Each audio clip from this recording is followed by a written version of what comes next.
Namoz o'qish cheklangan vaqtlar. Cheklangan vaqtlarda tasbih namoziga o'xshash sababi yo'q, tatavvuq namozlar o'qilmaydi.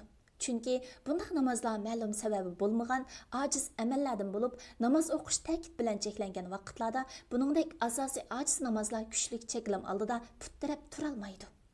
Ammo namoz o'qish cheklangan vaqtlarda tahiyyatul masjid namozi, kun, oy tutilish namozi va sutilash namoziga o'xshash sababli namozlarni o'qish yoki o'qimaslik haqida ikki xil rivoyat bor.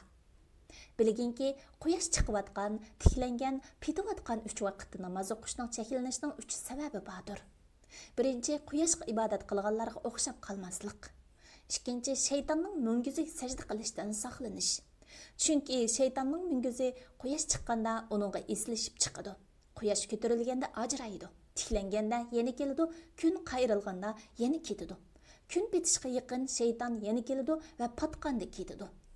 Uchinchi, shaksizki oxirat yo'lovchilari davomli ibodat qiluvchilardir. Halbuki bir xil ritm bizarlikni keltirib chiqaradi.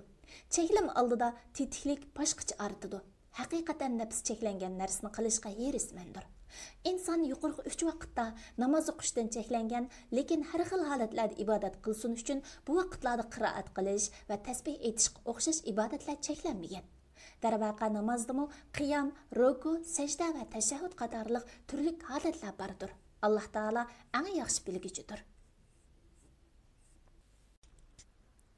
Muxtasar Minhajul Qasidin İmam İbn Qudama al-Maqdisi Planlag'uvchi doktor Abdulaziz Rahmatullah. Tarjim qilguvchi Abdullah Abdulmajid. Nashr qilguvchi Sajiya Islom tadqiqot markazi. Muharriri doktor Abdulaziz Rahmatullah A9 Og'uz. Korrektor Abduvali Ablis Muhammad Barat. Layihalaguchi A Aqhun. 2024-yili 1-nashri 1-qatim basilishi. İstanbul. Nashr huquqi Sajiya Islom tadqiqot markaziga tava. Har qanday o'rin yoki shaxsning xohlagancha ko'paytib tarqitishiga ruxsat qilinmaydi.